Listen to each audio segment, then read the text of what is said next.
लगभग 25 साल पुरानी बात है। तब हमारा पूरा परिवार एक साथ गांव में रहता था।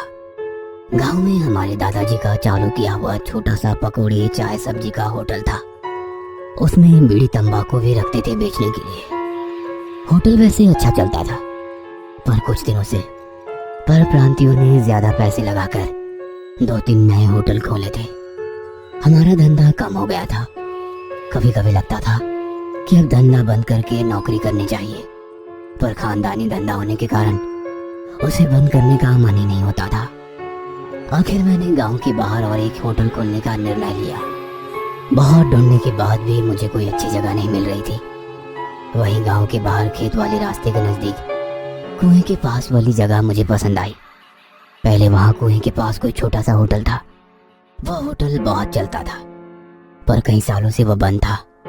उस कुएं के बारे में लोगों के मन में डर था, इसलिए वहां होटल चलेगा कि नहीं ये मुझे भी डर था।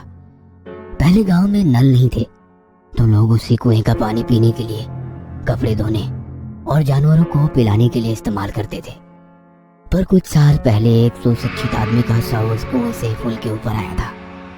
वह कैसे मरा यह तो एक रहस्य था, पर तभी से लोगों को वहां कुछ अमानवीय अनुभव होने लगे और लोगों का वहां से आना जाना बंद हो गया।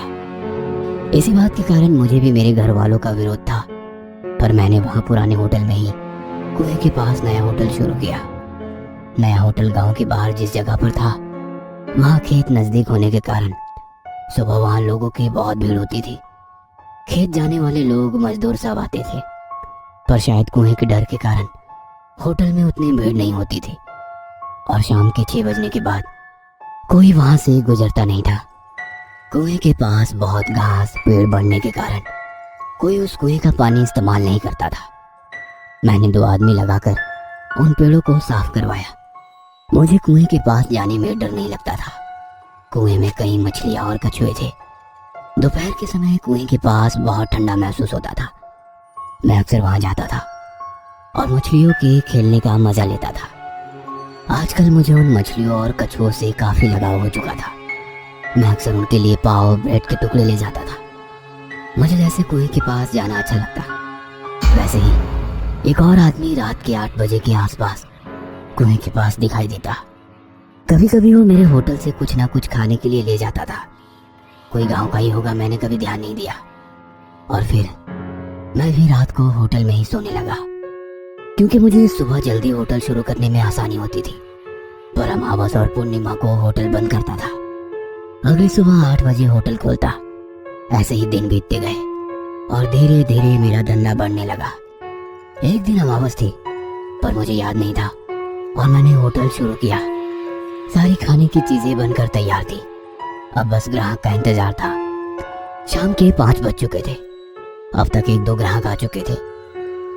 आखिरकार अंधेरा होने लगा। होटल बंद करने लगा। आज कुछ भी कमाई ना होने से मैं काफी दुखी था कि तभी मुझे उस कुएं का ख्याल आया। मैंने मेरे लिए खाना निकाल लिया और बाकी सारा खाना लेके कुएं पर आ गया। आज सारा बचा हुआ खाना मछलियों को डालने का मेरा इरादा था। मैं कुएं के पास पहुंचा तो देखा कि वो आदमी कुएं के पास बैठकर मछलियों को देख रहा था। मैंने नाश्ता निकाला तो वो आदमी खाने की ओर घूर रहा था। मुझे अजीब लगा। मैंने उससे पूछा, खाओगे? उसने बिना कुछ कहे सिर्फ गर्दन हिलाई और मैंने सारा नाश्ता उसके सामने रख दिया। नाश्ता सामने देखते ही वो खाने पे टूट पड़ा। उसे देखकर लग रहा था कि उसे बहुत भूख लगी थी। उसने लगभग पूरा नाश्ता खत्म किया। थोड़ा बचा हुआ खाना मछलियों को डाल दिया। आज कुछ भी धंधा नहीं हुआ था, पर कम से कम किसी का पेट तो भर गया। उसने अपनी जेब में हाथ डाला और 50 रुपए की नोट निकाली। मेरे मना करने के बावजूद उसने वो नोट मेरी जेब में डाली। आज पहली बार उसने कहा, कभी कभी खाने के लिए कुछ लेकर आना। अब ऐसे हर रोज होने लगा। बचा हुआ खाना वो खरीदने लगा। जेब में हाथ डाल के वो 50, कभी 100, तो कभी उससे भी ज्यादा नोट वो देने लगा। कभी कभी थोड़े खाने की वो बहुत ज्यादा पैसे देता था। मैं इनकार करता तो वो मेरी जेब में डालकर चला जाता। कभी कभी मुझे लगता कि कहीं ये पागल तो नहीं।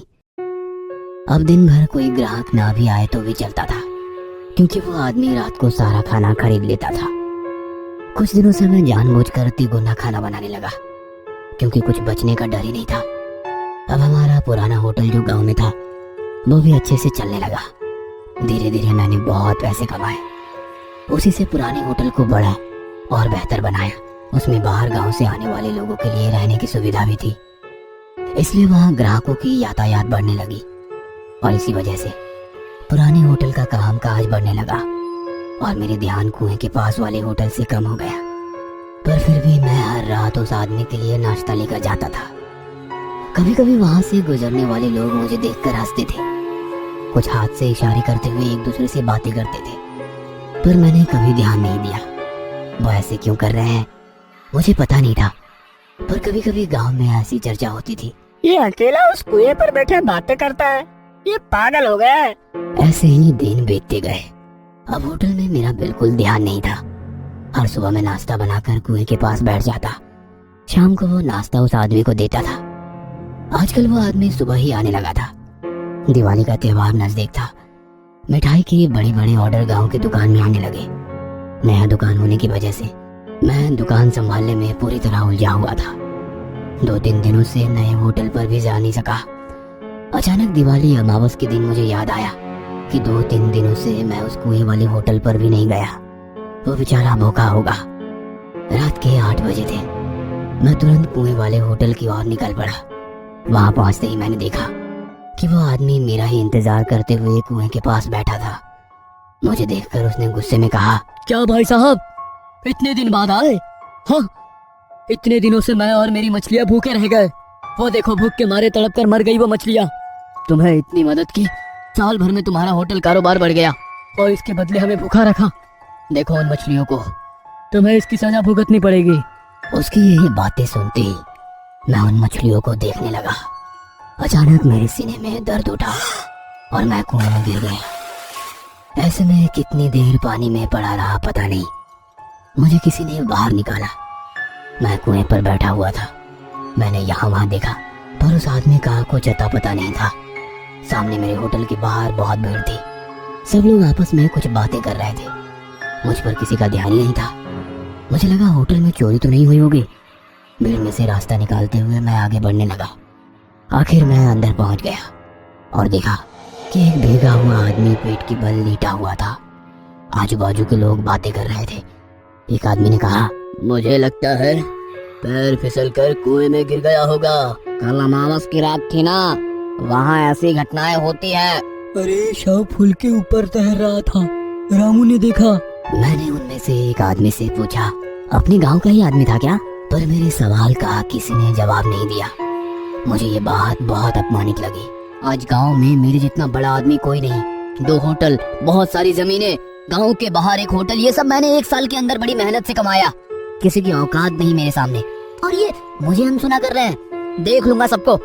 ऐसा सोचते हुए मैं अपने होटल में ये कौन लेटा हुआ है ये देखने के लिए नीचे झुकने ही वाला था कि तभी किसी ने उसे सीधा किया। मैं उसे देखता, उसके पहले ही मुझे चक्कर आ गया और मैं वहीं गिर गया।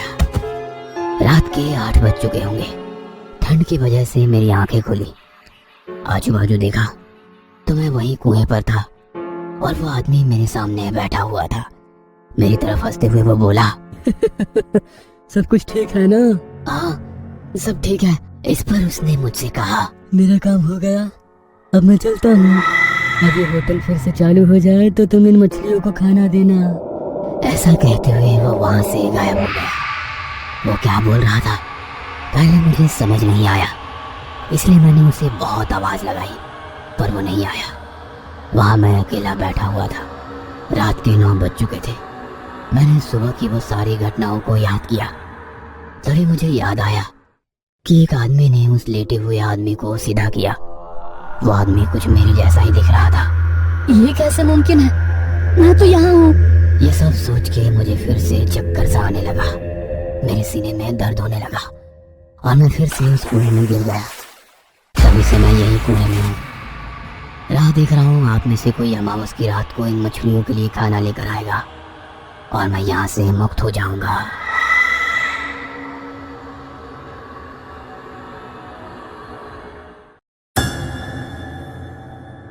ये कहानी आपको अच्छी लगी हो तो हमें सब्सक्राइब करें। हमारा इंस्टाग्राम और फेसबुक पेज जरूर फॉलो करें। अगर आपके पास ऐसी ही कोई कहानी हो तो हमें कमेंट बॉक्स में भेजें। हम कोशिश करेंगे कि अगली एनिमेटेड स्टोरी आपकी होगी।